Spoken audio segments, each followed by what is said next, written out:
Okay, so I wanted to show you guys today how to use the Tascam MIDI track, MIDI tape synchronizer.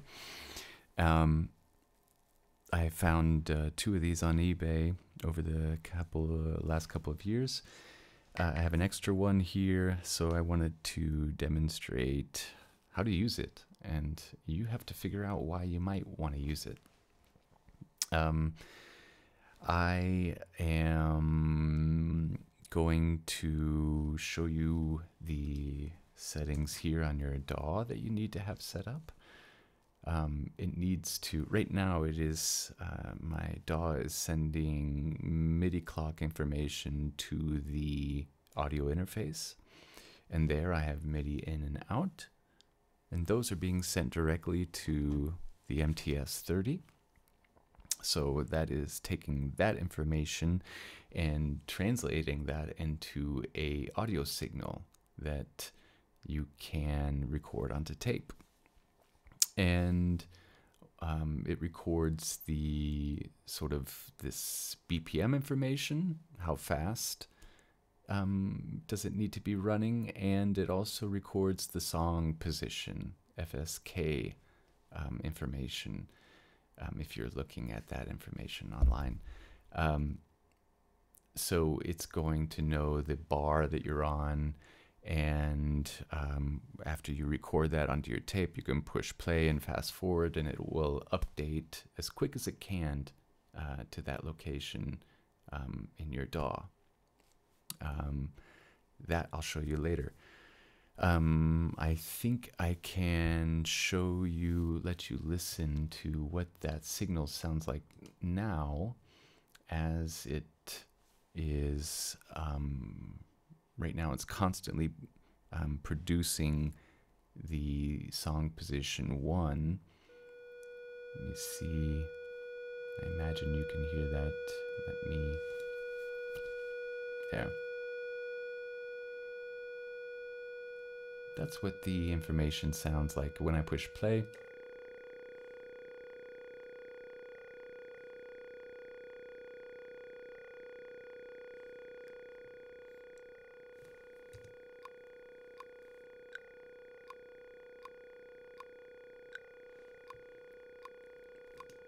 Good. So that's the information that's being recorded on track 4. In the usual case, it's already sort of labeled there, and they kind of expect us to record to track 4 for that sync information.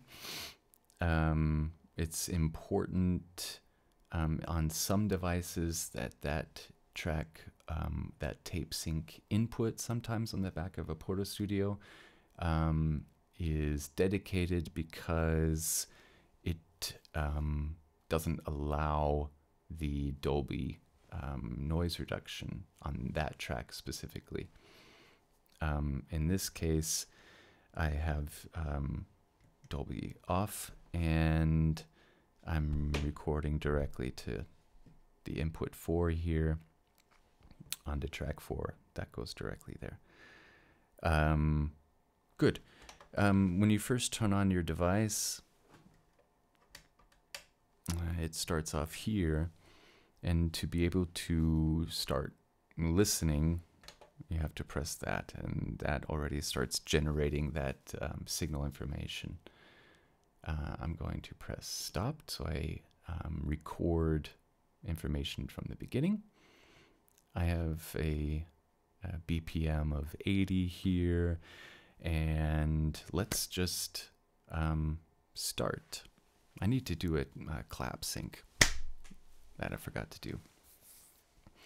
So what I'm going to do is press record and play here. I'm gonna wait a second. Good. I'll keep the click track on so you can see. Watch here as the counter matches this counter here. 2, 3, And what you need to do is record for the whole length of the cassette, whether it's 30 minutes or 15 in this case, at high speed, or if it's your looped cassette loop. What you do have to figure out though is how the length of the cassette affects your BPM. So knowing the inches per second, you might be, I haven't done the calculations because tape looping or loop cassettes, I haven't gotten into that yet. I made one and it was not really ideal. But you need to figure out the length of the cassette and the BPM that it would be recording that information to. So it might be that if you have a cassette that's X number centimeters or inches, if you record this MIDI clock information onto it, it might not bounce you back to 1, so you won't enjoy any type of tape syncing at all. I can do the math later and figure out, I guess the calculations would be if you get that MIDI, if you measure the length of the cassette and know that BPM 96.6 is perfect, then you can enjoy the benefits of that and be able to change the speed of that cassette, and it will always change the BPM of your DAW, and everything will be in sync in a live situation. That's another video for later. So you see here we're at 47 and going to 48. Let's just sort of pretend in this case that we have recorded the entire length of the cassette. I'll give you guys a break. So I've recorded the entire length of the cassette, saved you guys 15 minutes, and now I want to press play and make sure that the external tab is synced, is clicked here. Need to make sure that that is not in. This is like record to tape mode, and then this is listen to tape mode.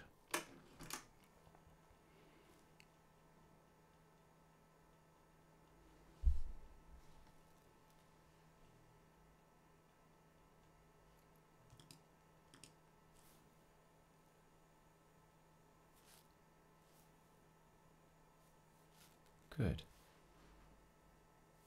I started around 20, I guess.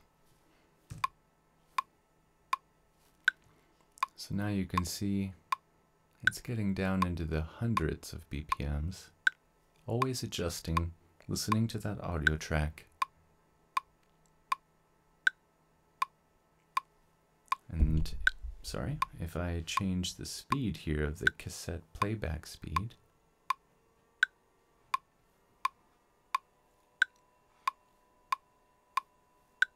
goes up to 92 BPM. Go back to 80. So right now, the cassette is the time clock master.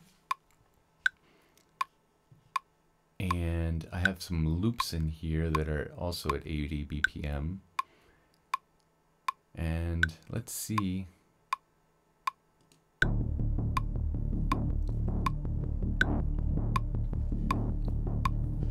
If I change the speed.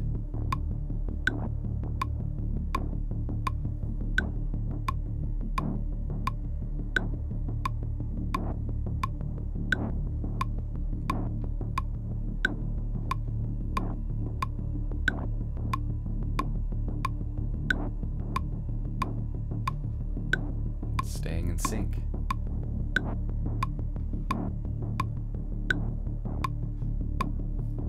Good. So there we have it. We have clock on the tape, whenever I ready to record a next track onto track 1, I can do that. I can also sync it with the loops that are running in the DAW.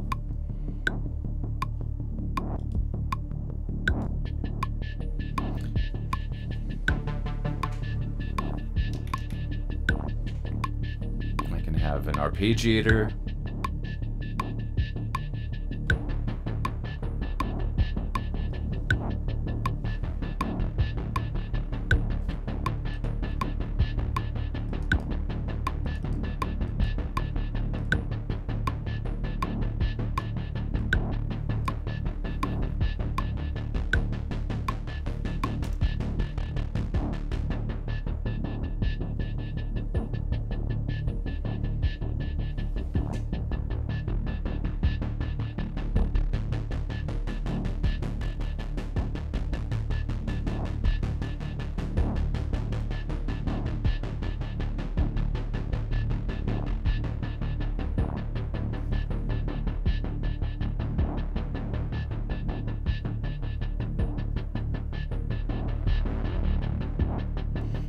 Okay.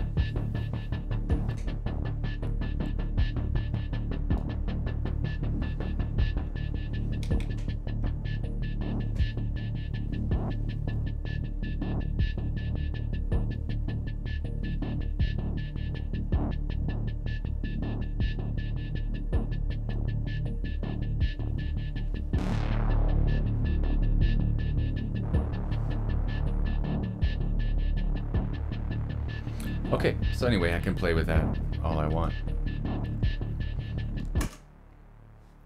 Stops the clock. Let's fast forward to the closer anywhere on the cassette, and let's see if the counter catches up. See how long it takes. 103. Cool, huh? I like that. I don't know why, but think about what you can do with it.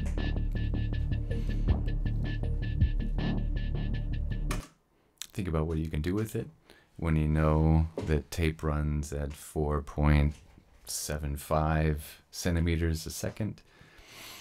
Look at some of the forums and find some tape loop calculators and figure out how long your cassette is or needs to be for a particular BPM.